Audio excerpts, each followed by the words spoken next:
Finalement, je fais partie de ceux qui sont convaincus que pour qu'il y ait des relations d'exception entre les hommes et les femmes, qui font des enfants, et donc qui font des familles, on dit souvent la famille c'est la cellule de la société. C'est ça? Il faut donc des hommes d'exception et des femmes d'exception. Il n'y a pas de hiérarchie d'exception. L'excellence n'est pas graduée entre l'homme et la femme. Elle est juste différenciée. C'est ça? Alors plus tard, je vais parler avec vous du sujet que j'ai déjà développé pour certaines d'entre vous, concernant la diplomatie de la femme, et vous inviter à redevenir des femmes soumises.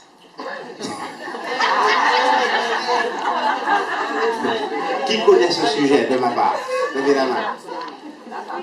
Donc, vous n'êtes pas très nombreuses, donc vous vous taisez, vous dites rien à celles qui ne savent pas. Laissez-les découvrir. Ok?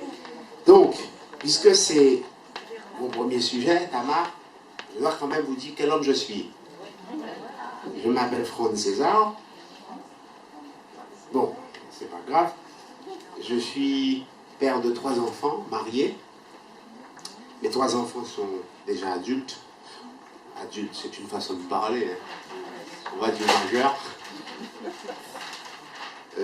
J'exerce le métier de psychologue, mais j'exerce aussi le métier de formateur. Quand on m'en donne l'occasion, je fais des conférences. Et je suis très motivé par le fait d'apporter une aide sérieuse aux personnes qui souffrent. Et donc, je réalise des psychothérapies à mon cabinet. Je suis croyant. Je suis né à l'église adventiste du 7e jour. Donc ce jour-là en particulier, c'est le jour de regroupement des adventistes. Mais tous les jours pour moi sont des bons jours pour me regrouper. Et je suis tellement content d'être avec vous. Vraiment, vraiment, Albert, vraiment.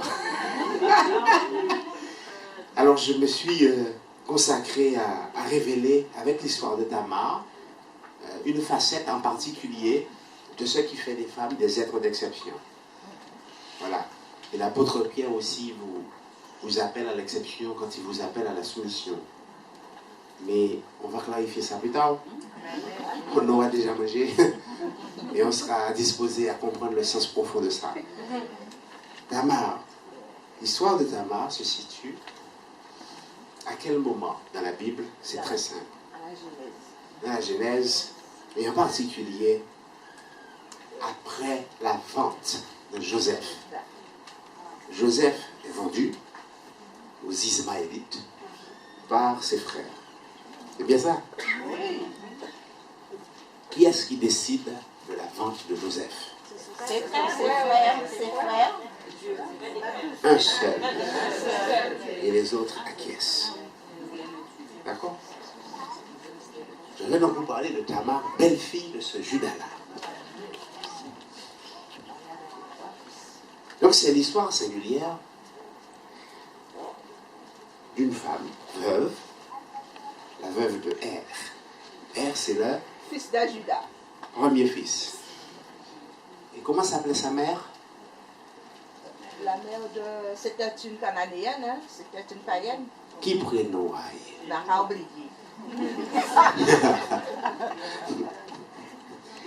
Vous allez comprendre tout à l'heure pourquoi vous avez oublié son prénom. C'est pas juste parce qu'elle est belle et qu'elle est gentille et que Dieu l'aime bien et qu'elle devient la mère d'un élément de filiation. C'est pas ça. Il y a quelque chose dans cette histoire qu'il faut découvrir. Donc elle imagine un stratagème et elle se part et se présente sous la forme d'une heure. C'est ça.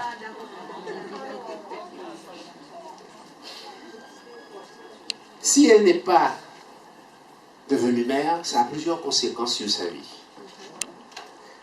La première conséquence est une conséquence sociale. Elle n'est pas reconnue. Elle n'a pas de filiation. Son nom disparaît. On trouvera son prénom, parce qu'il n'y a pas de nom. Mais elle n'est pas féconde et donc, pour les Israélites, pas bénie. Mais sans être israélites, les femmes ne sont pas dans des histoires d'Israélites. Elles ont la vocation naturelle à devenir mères. Et donc, pour celles qui ne le peuvent pas, c'est un drame. Donc, un drame social parce que cette dimension de la féminité-là n'advient pas. Okay?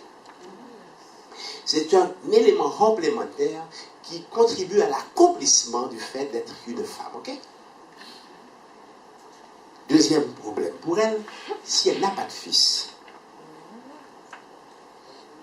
qui va donc s'occuper de ses 2 jours? Parce que les enfants, dans ce système-là, les familles étaient regroupées, travaillent pour les anciens. Et qui veut faire retraite? Il n'y a pas de cas cotiser. Donc elle a un problème économique. Qui va cotiser pour elle? Et il n'y a pas la sécurité sociale, il n'y a pas la CGRN. La caisse générale de retraite par répartition n'existe pas. Le système est simple, il est familial, il est dans la transmission, dans l'héritage et dans la solidarité familiale. Qui va être solidaire pour eux? Troisième problème que ça lui pose. Troisième problème.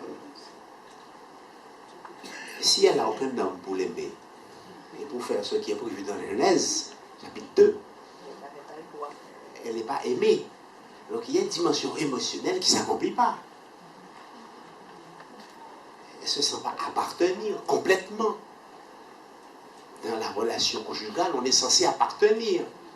C'est une relation dite fusionnelle qui nous permet d'aller dans l'amour éros, d'aller dans la jouissance émotionnelle, la jouissance charnelle. Le Seigneur aime que nous ayons de la jouissance.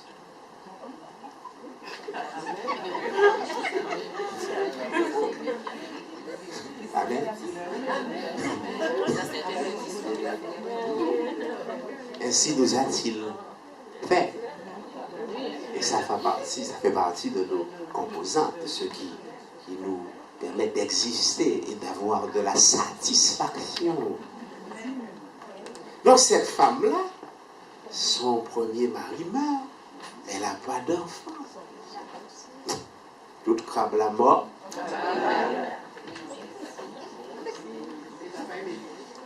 Regardons le texte attentivement. On a jusqu'à quelle heure? Hein? Déjeuner, d'accord, ok. Moi je ne suis pas pressé. Parce que je dis ça pas pour les adventistes, donc je ne suis pas pressé. Bon, on aille. D'accord. Verset 2 de Genèse 38. Verset 2 de Genèse 38. Là, Judas vit la fille de Cananéen nommée Choua. C'est le Cananéen qui s'appelle Choua. Hein, ma soeur? C'est pour ça que tu ne connais pas le prénom de la dame. Jamais dans le texte de ce chapitre 38, le prénom de la femme de Judas ne nous est prononcé. Elle n'existe pas. Ça commence bien. Il vit, waouh. Ève avait vu le fruit agréable.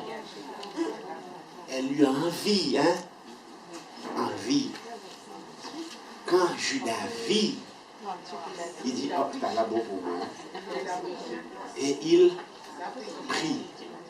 Regardez ça. Il vit cette femme agréable à ses yeux, comme Ève vit en Éden le fruit de la bonne âme.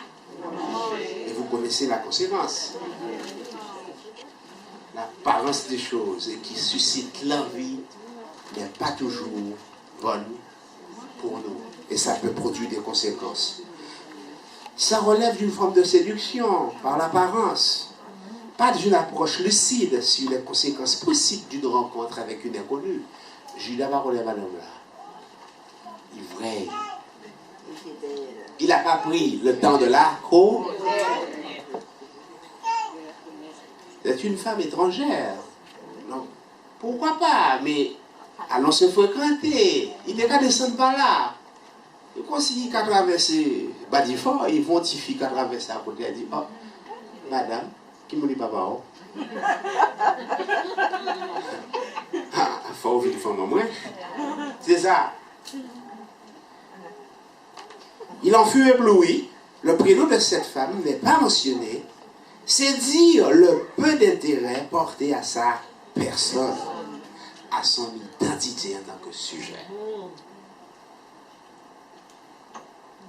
Dans le texte, ça n'apparaît pas. Celui qui écrit ce texte, qui le rédige, qui en est l'auteur, ne nous donne même pas son prénom, probablement, parce que lui-même n'a pas reçu l'information sur le prénom. Quantité négligeable. Cette femme, considérée comme bonne à consommer. Choua, ce prénom féminin du nom du père de cette femme, d'origine arabe, signifie rayon de lumière. Donc, Judas, vrai, on a dans famille qui vit un certain éclat. Il ne faut pas oublier, à l'époque, il ne faut pas oublier que Jacob, Israël, Jacob qui est devenu Israël, il envoie ses fils paître les troupeaux. Et là, voilà, ils sont propriétaires, ils ont des biens, ils sont riches. Judas a dit, bon, mais tant qu'à faire, il faut un lion madame qui a représenté moi, qui a permis que, voilà, qui a augmenté l'éclat en moi. Donc, tant qu'à faire, voilà, il a peut-être entendu parler de la famille de cette femme. Et il tombe dessus. Voilà, rayon de lumière. Ce qui compte pour Judas, c'est de faire un mariage d'affaires. Vous allez comprendre ça. Judas vit la fille de Cananéen. Et au verset 2, il l'a pris pour femme et alla vers elle. Il n'est pas dit que Judas l'a connue. Ça ne veut pas dire la même chose. Hein? Il a pris.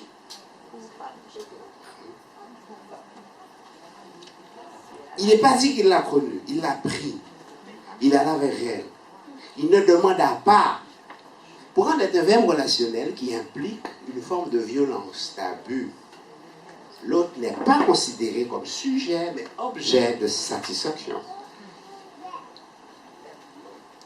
Il n'y a pas de connaissance mutuelle, de période de connaissance, de fréquentation, un temps pendant lequel ils pourraient se donner des preuves réciproques d'engagement.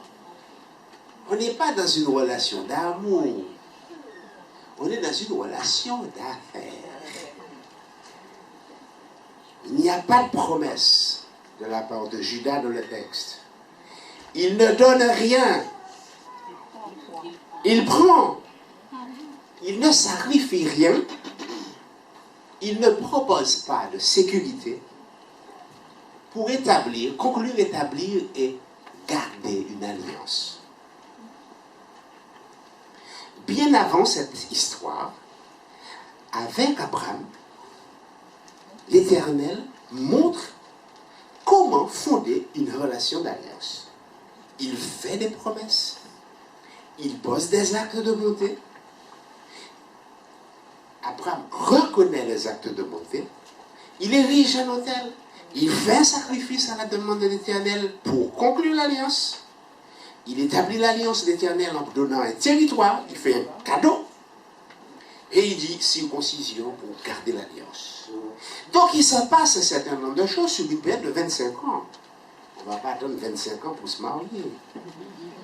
Et voilà, Judas n'est pas dans une perspective d'alliance. Il ne promet rien. Il ne donne rien. Il ne sacrifie rien. Il prend. Ça va très vite. En 2 versets, 23, on apprend que cette femme accouche littéralement dans la foulée de 3 enfants. Il n'y a pas d'histoire. Connaître dans la Bible, c'est s'engager entièrement, donner toute sa personne, esprit, âme et corps, appartenir pleinement à l'objet de la connaissance. Et là, on dit, Judas prend. Judas ne donne pas, il ne s'engage pas, il ne connaît pas.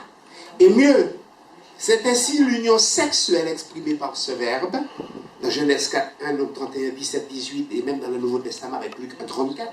J'aurai l'occasion de regarder ça après. Connaître signifie, en même temps que savoir, faire l'expérience de, éprouver, aimer. Il n'y a pas d'expérience entre Judas et cette femme. d'éprouver et d'aimer. Vous allez en comprendre les conséquences. Parce que ça a des conséquences graves après. Sur cette femme. Il n'est pas dit non plus que cette femme conçut. Elle enfanta. On ne dit pas elle enfanta, elle devint enceinte. Ça arrivait. C'est ça. Ça lui est arrivé. On ne dit pas qu'elle conçut. Parce que dans concevoir, il y a l'idée d'être impliqué, d'être engagé soi-même dans un processus d'attendre un bébé. Il y a l'idée de former dans la tête déjà le projet d'enfantement. On dit qu'elle devint, donc elle subit.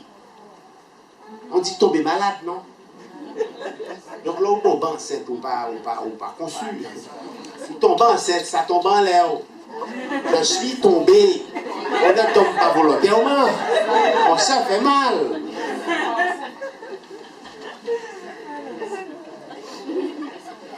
Vous comprenez? Alors, il y a un créole, en français, mais c'est même bien là. C'est un accident. La pierre d'achoppement me fait tomber. La pierre d'achoppement, c'est la pierre sur laquelle je bute et qui fait que je me ramasse sur le sol. Donc cette femme ne devient pas enceinte, ne conçoit pas un enfant, elle devient enceinte par l'accident d'une relation sexuelle qui n'est pas une relation d'amour. Pourtant, Judas dans la Bible, c'est un des fils de Jacob, 12 tribus d'Israël. Et on en parlera longtemps après. C'est quand même pas banal que un de ceux qui vont fonder la tribu d'Israël se comporte comme ça. Au verset 5b. Alors non, même pas. On est au verset 3 et 4. Cette femme ne nous est pas montrée comme étant impliquée dans une relation, engagée dans un processus de grossesse. Elle subit littéralement sa grossesse. Il n'y a pas d'histoire de vie. Coup sur coup, elle accouche de 3 fils d'une union précipitée, d'une union d'affaires. Coup sur coup, tirer un coup.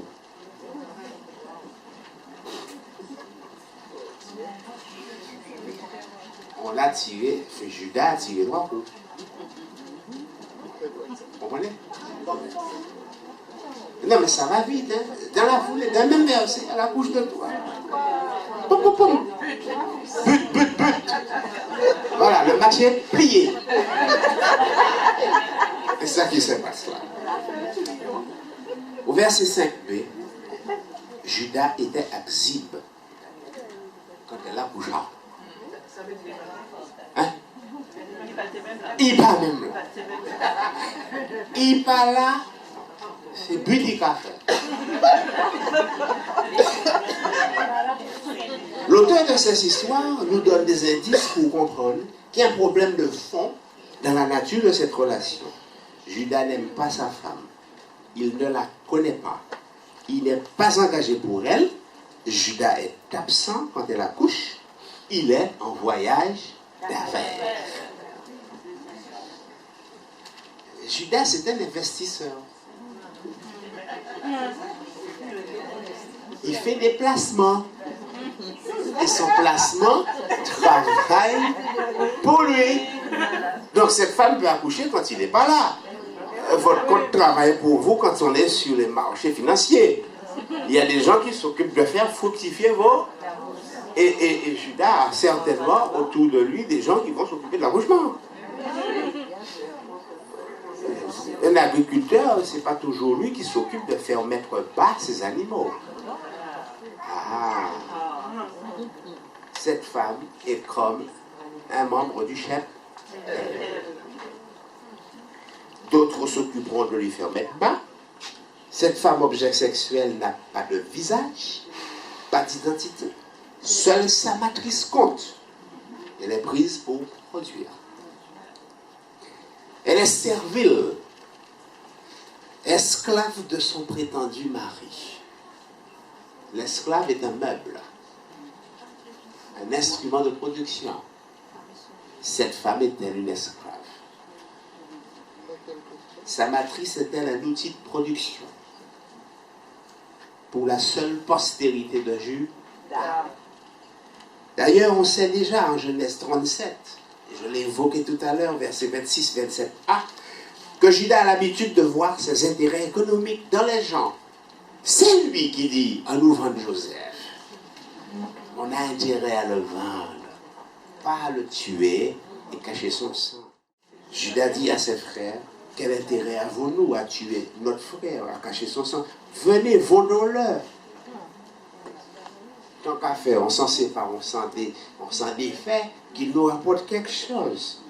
Au verset 6, Juda prit pour elle. Encore une fois, Juda prend.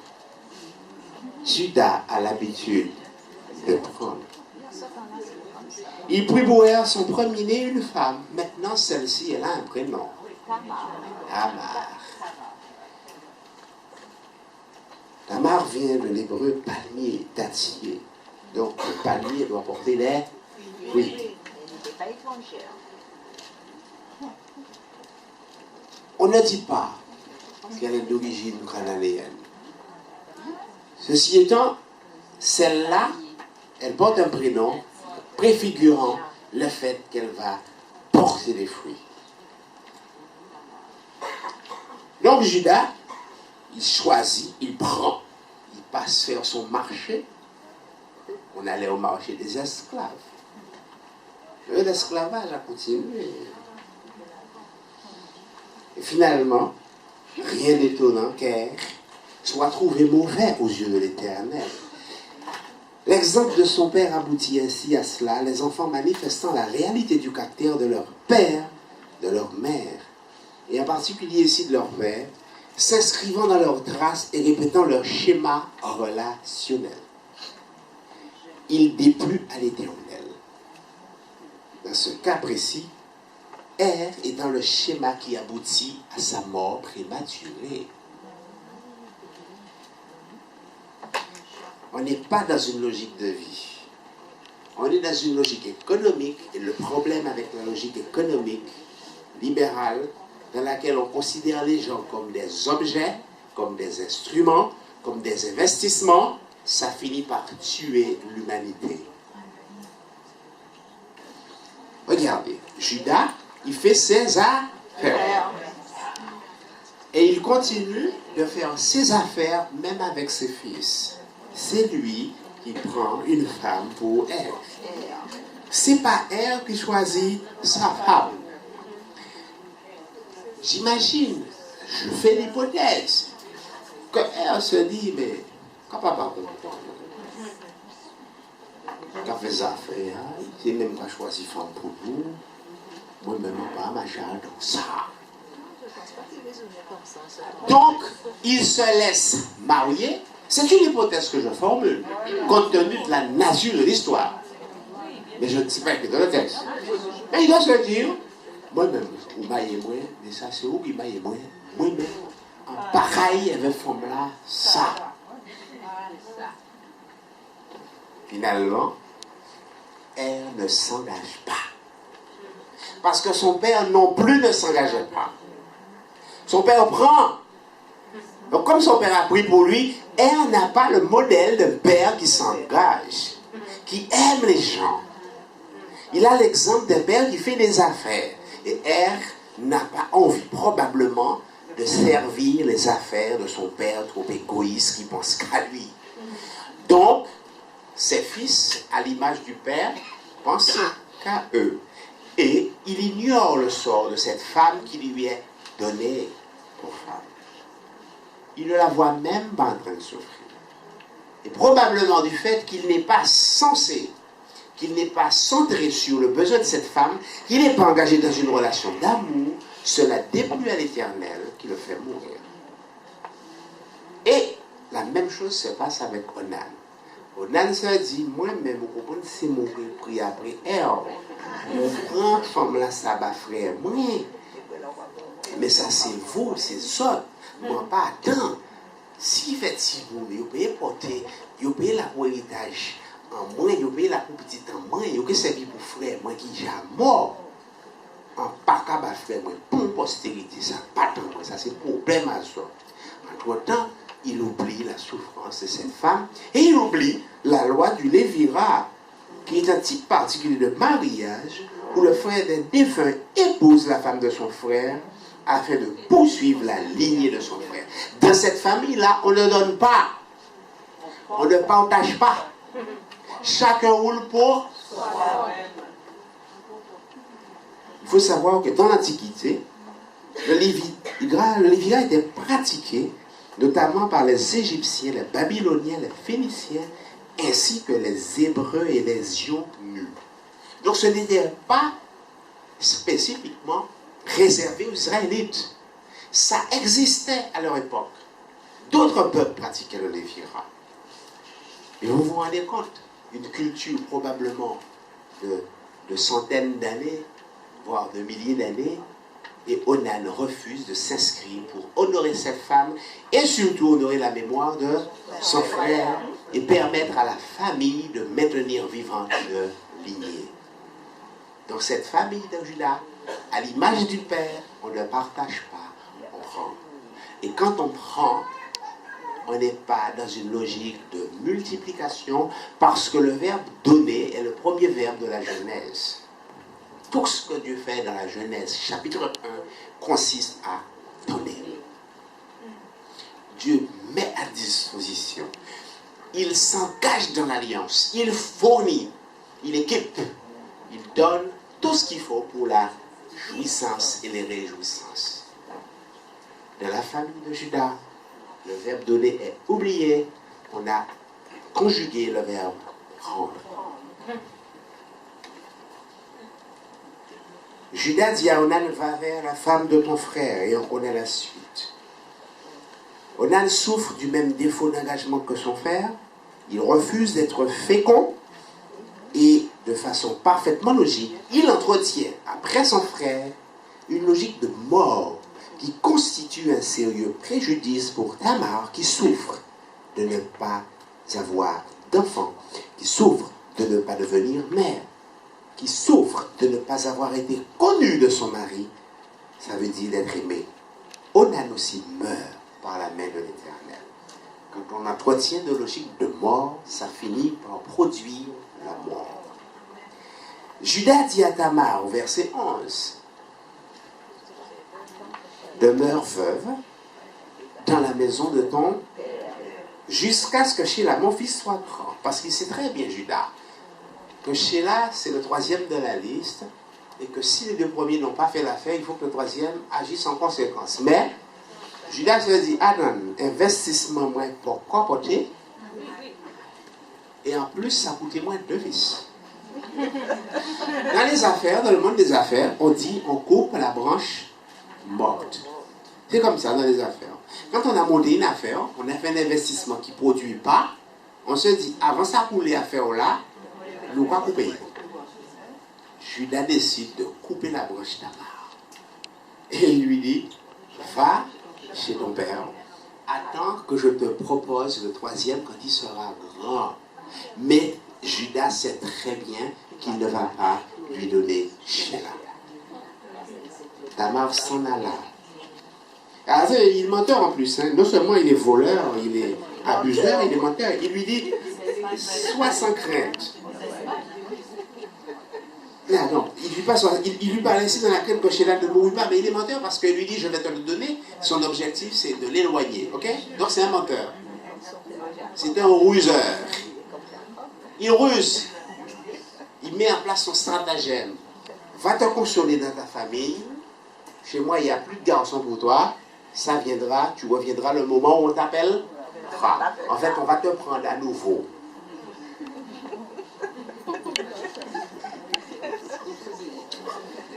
Judas trompe l'espoir de Tamar en lui promettant faussement un troisième fils. Son troisième fils. L'opportunité de devenir mère s'éloigne.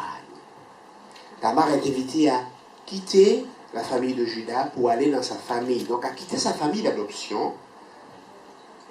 Pire, elle se retrouve dans la position sociale initiale de la jeune fille à marier.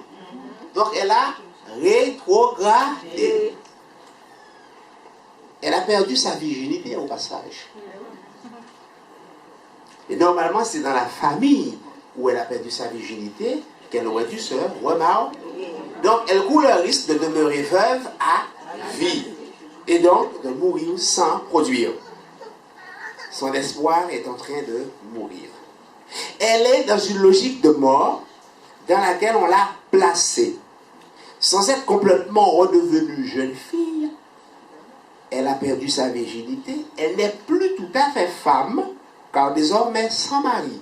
Elle est dans un entre-deux, une situation intenable, avec une promesse qui lui pend au nez, mais dont elle se rendra compte qu'on n'a pas l'intention de l'honorer. Situation très inconfortable. Vous imaginez ça.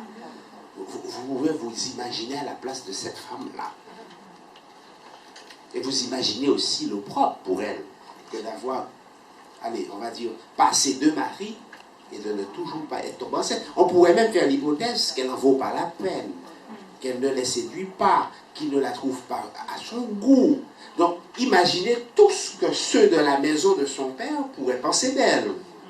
C'est un préjudice en termes de réputation, d'image. En tout genre, Tamar est profondément désavantagée. Elle ne fait que perdre.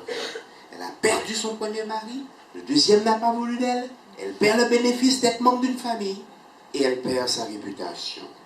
Elle perd sur tous les tableaux. Elle n'a même pas connu la jouissance avec Conan. Parce que quand il jette sa semence, il est tout mou. Hein?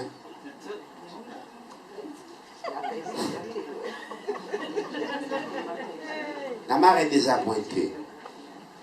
Peut-être passe-t-elle par un moment de déprime, mais Judas n'en a que faire. Il a peur que son 3e fils ne meure, d'être mis au contact de cette femme.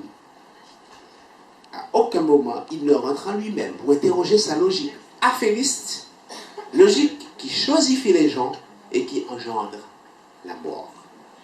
C'est dans cette situation qu'on est avec Judas. Et il continue. Les jours s'écoulent au verset 12. Et la fille de Choua, femme de Judas, mourut. Il est une hypothèse vraisemblable. C'est moi qui fais l'hypothèse. Que ces 2 femmes étaient amies, solidaires, pour se consoler du sort qu'on leur faisait dans cette famille-là. Ces femmes matrices pas aimées. Et le départ de Tamar a probablement provoqué une profonde dépression qui a engendré la mort de son ami.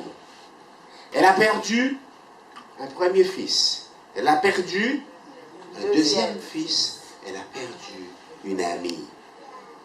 Et elle n'a jamais connu l'amour de son mari. Quelle source d'affection a-t-elle?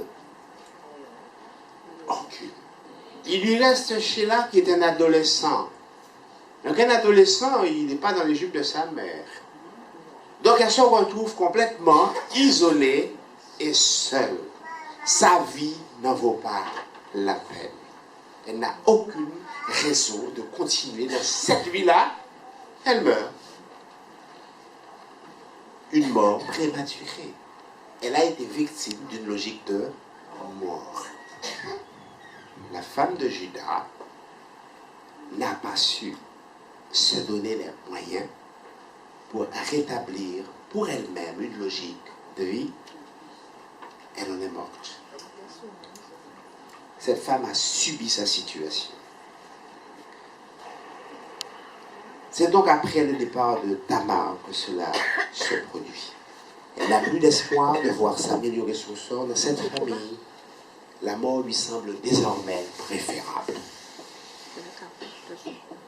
Au verset 13-14, on en informe à Tamar et on lui dit, voici ton beau-père qui monte à Timna pour tondre ses brebis. Alors, elle ôta ses habits de veuve, elle se couvrit d'un voile, elle s'enveloppa et s'assit à l'entrée des Naïm sur le chemin de Timna. Car elle voyait que Sheila était devenu grand et qu'elle ne lui était point donnée pour femme. Les choses sont maintenant très claires pour Tamar. Tout dans le texte est symbolique. Les circonstances sourient à Tamar, qui n'a pas renoncé à sa maternité. Elle n'a pas renoncé à devenir mère. Elle n'a pas renoncé à donner du sens à sa vie. Elle veut obtenir réparation du préjudice subi, ce que n'a pas fait sa belle-mère. C'est pourquoi elle s'était engagée dans la réciprocité. Parce que Tamar a joué le jeu. Elle veut obtenir réparation. Moi aussi, je me suis engagé, même si votre engagement était fallacieux, une tricherie, une combine, un business. Moi, c'était pour de vrai. Tamar est en train de dire en elle-même, moi, c'était pour de vrai, vous, c'était pour de faux, c'était pour les affaires. Mais moi, je ne suis pas tombé dans leur panneau. Et vous allez voir de quel bois je me chauffe. Tamar est une femme d'envergure. C'est une femme au clair avec qui elle est. Et elle n'accepte pas qu'un homme se joue d'elle. Amen. Sa quête d'engagement n'est pas morte. Elle est bien vivante et elle compte obtenir le fruit de son engagement. Elle est d'abord un stratagème qui est une ruse, un peu comme dans le système armé, pour gagner un combat. Elle est d'abord un stratagème. Elle se défait de ses habits de veuve. Ça veut dire symboliquement, la mort va me quitter désormais. Je renonce à la mort. Les habits de veuve symbolisent la mort. Je renonce à la mort. Je préfère la vie. Je suis digne de vivre. Et je suis digne d'avoir la récompense de mon engagement dans la vie. Et regardez ça encore. Elle descend ses habits de veuve et elle se couvre de voile dont elle s'enveloppe. Pour que la vie advienne chez la femme, il faut aussi qu'elle abandonne son voile. Mais elle se recouvre symboliquement d'un voile. Et ça signifie quoi pour vous, le voile? Hein? La pureté? C'est ça, madame. La pureté. C'est l'hymen. C'est le chemin par lequel il faut passer pour pouvoir déposer la graine, pour trouver la fécondité. Donc symboliquement, puisque les hommes, le premier fils de Judas est passé par là, a priori, je ne sais pas s'il l'a connu, puisqu'on ne nous dit pas que Elle l'a connu. Ok? On ne nous dit pas. Il est vraisemblable, selon le texte, que ni Elle ni Onan ne l'ont connu. Donc, si ni Elle ni Onan ne l'ont connu, elle se parle symboliquement d'un voile pour dire ce qui va se passer avec Judas. Le voile dont elle se parle, c'est le voile de la virginité. Elle se donne une virginité symbolique en se mettant un voile et en cachant son visage. Pour que tu puisses me connaître, bon gars, il va falloir me découvrir, me dévoiler.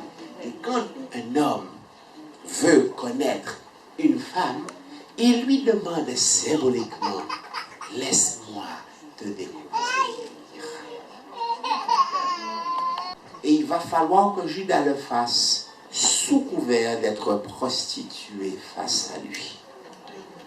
Puisque vous ne savez pas, Judas et vos fils, faire face aux gens, eh bien, je vais vous prendre à votre propre piège. Tamar prend Judas à son propre piège. Tu ruses, mon gars. Moi, je vais ruser aussi, mais non pas pour prendre, mais pour recevoir. C'est toi qui vas demander à coucher avec moi. Je t'ai rien demandé.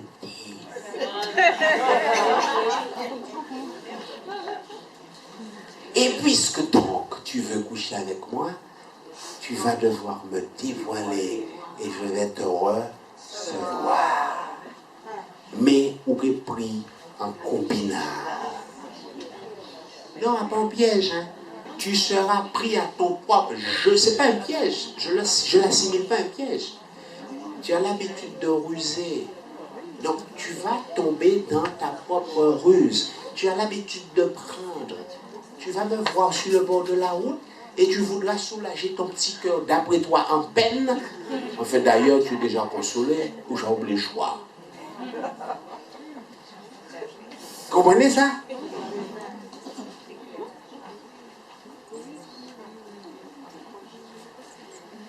Sa quête d'engagement n'est pas morte. Elle est vivante et elle veut le fruit. Symboliquement, la mort recule lorsqu'elle tombe les habits de veuve. Elle se couvre d'un voile, celui dont elle s'enveloppe, symbole de la vie qui attend pour éclore. Elle reprend le statut symbolique de la jeune fille vierge qui n'a pas encore perdu l'hymen. Et le texte, effectivement, nous permet d'imaginer qu'elle est encore vierge. Où que tu as vu ça? Ça m'intéresse. Ça m'a échappé.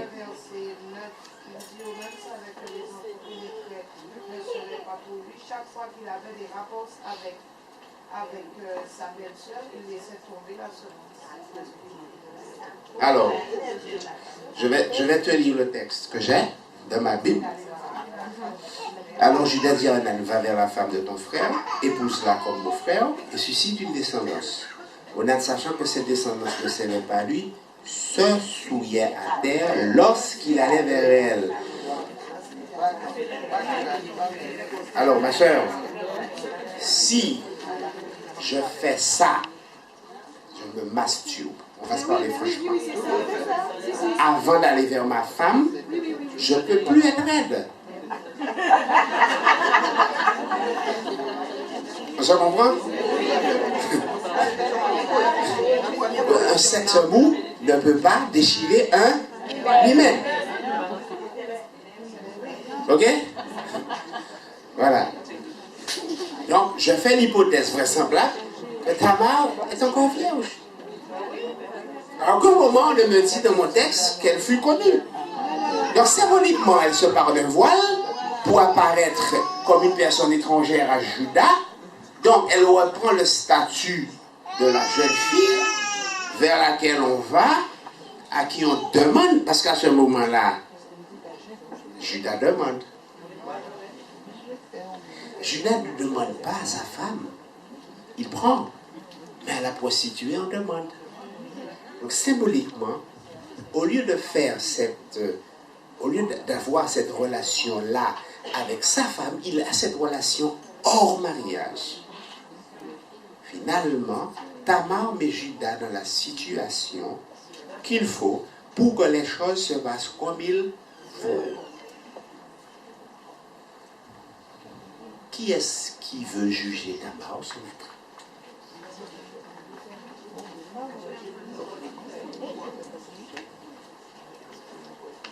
Lorsqu'elle se couvre d'un voile dont elle s'enveloppe, elle reprend le statut de jeune fille vierge qui n'a pas encore perdu l'hymen au bénéfice de celui qu'elle a trouvé digne d'un engagement à la hauteur de son espérance. Tamar, pour Judas, est digne d'avoir une relation sexuelle juste parce qu'elle est prostituée. Et dans ce cas-là, il demande. Comment il demande? Là, Judas la vit et l'a pris pour une prostituée. Mais il ne l'a pas encore pris pour femme. Parce qu'elle avait le visage couvert, il l'aborda et lui dit, hé, allons, je vais venir vers toi. Donc, et il demande. C'est une demande. Parce qu'une prostituée peut se refuser. Car il n'avait pas reconnu que c'était sa belle-fille. Et sa belle-fille lui dit, dans cette transaction économique, Judas a l'habitude de faire des affaires. Dans les affaires, il demande. Sauf que quand il est puissant et qu'il est riche, il estime que pour sa jouissance, il n'a pas demandé. Donc il considère cette femme comme une businesswoman. Et là, il demande. Et cette femme lui dit, comme me donneras-tu? Le prix, ça va être quoi?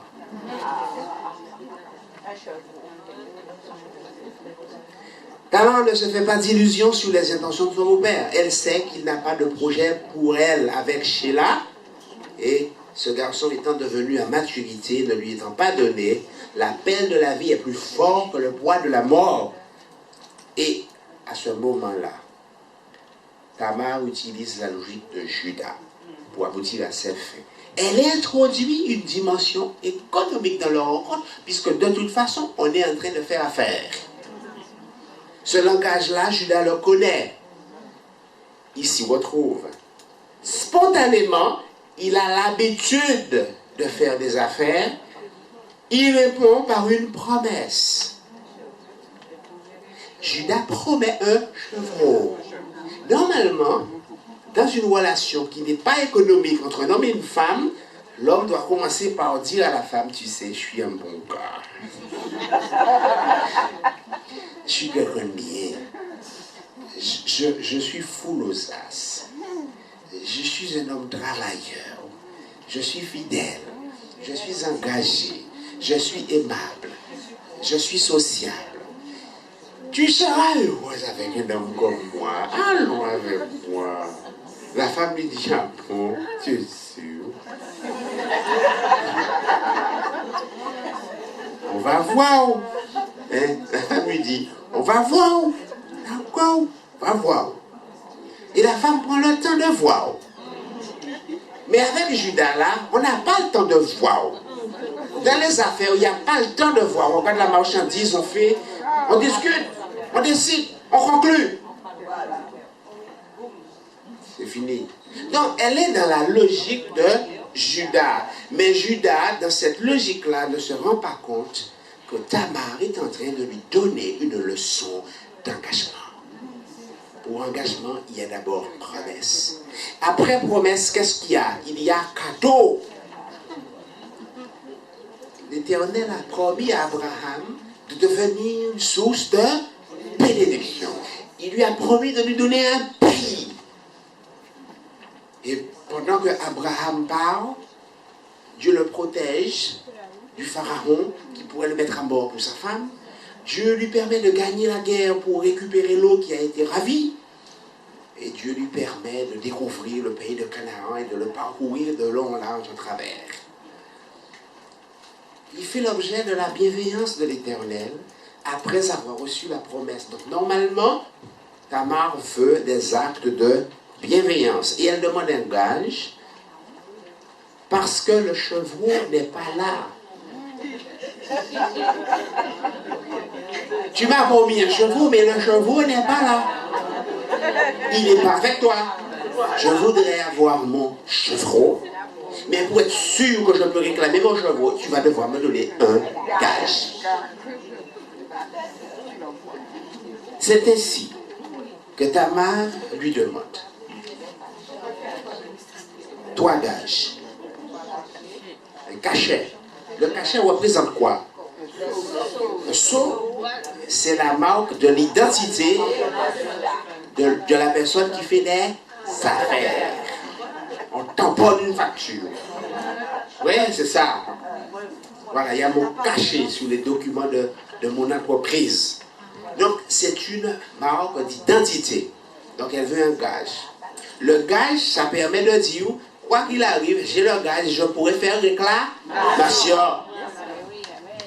Je pourrais toujours récupérer ma mise. Je pourrais faire valoir mes droits. Avec la vie normale, Judas considère que les femmes n'ont pas de droits. Elles sont des matrices. On les prend comme des esclaves. À la limite, on les achète des mains de leur père et on fait ça. Le cordon est symbole de l'attachement. Tamar ainsi que sa belle-mère étaient en souffrance d'attachement. Le lien, l'homme quittera son père et sa mère, et ces hommes-là ne s'attachaient pas à leur femme.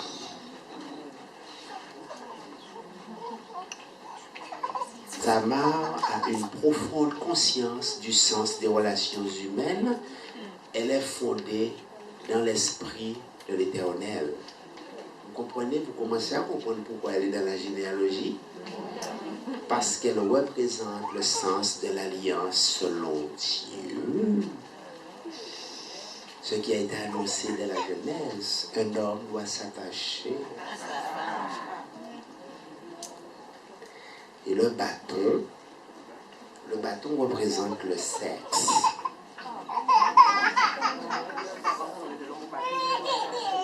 Un bâton, il n'est pas dur, c'est la puissance. Un bâton, c'est la puissance pour protéger et aussi la puissance pour se battre. C'est la puissance du roi qui élève son sceptre et qui le pose sur ses sujets pour leur dire: vous avez mon approbation. Donc le sceptre est un objet de puissance, tout comme le sexe mâle est un instrument de puissance pour féconder.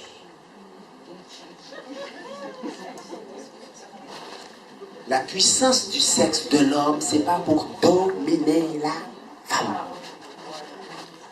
mais pour l'ensemencer, pour favoriser la vie. Je veux qu'on sache que c'est toi qui m'as mis enceinte. Je veux le cordon qui va manifester le lien d'attachement, parce que définitivement, je serai attaché à ta famille. Il va falloir que tu nourrisses mes enfants. Et troisièmement, le bâton qui représente l'autorité.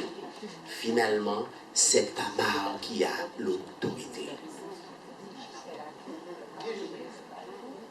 Quand un homme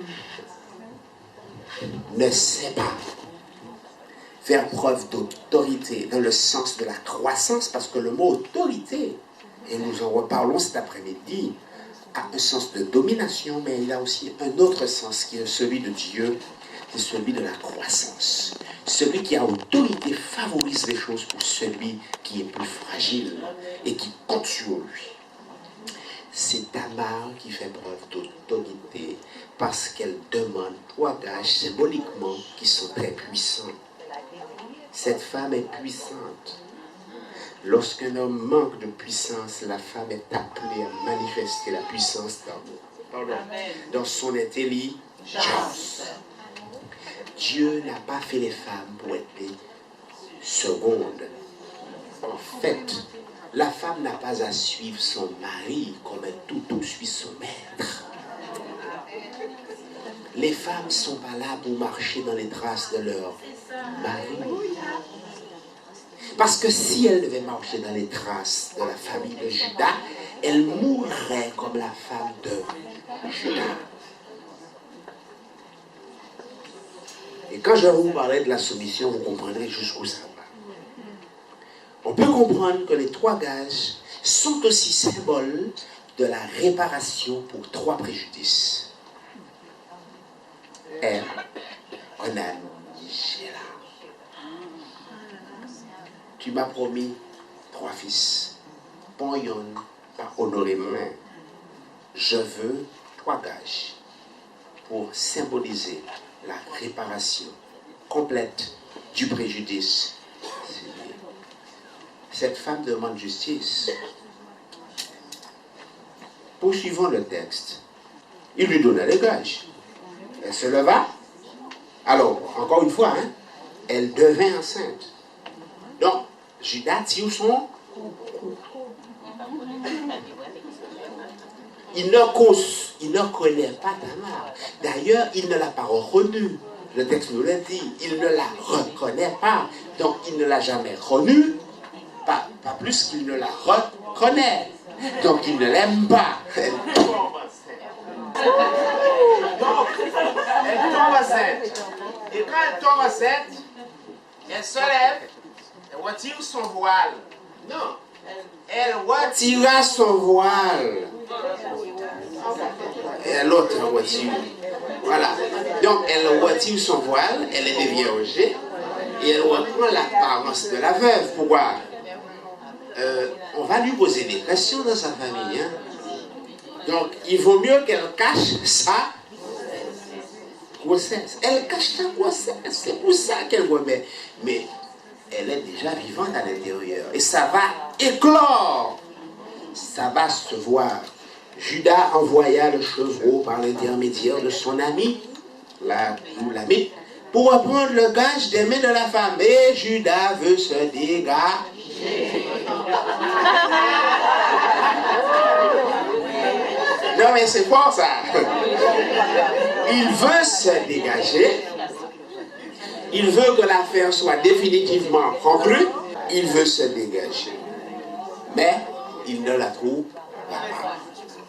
Il questionna les gens de l'endroit en disant cette courtisane qui se tenait à Énaïm sur le chemin. Ils répondirent, il n'y a pas ici de courtisane. Il retourna près de Judas, l'Adullamite, et dit, je ne l'ai pas trouvé. Et même les gens de l'endroit ont dit, il n'y a pas ici de courtisane. Judas dit, qu'elle garde ce qu'elle a. Ne nous exposons pas au mépris. Judas est soucieux de son image et il fait comprendre à son ami, écoute, j'ai tiré mon coup, j'ai déjà compris qu'il y a un mal dans ça.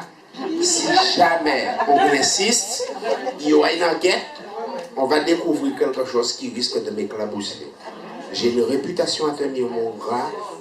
On remet le couvert dessus et on oublie tout. Comme il y a un problème, il vaut mieux que ça se sache.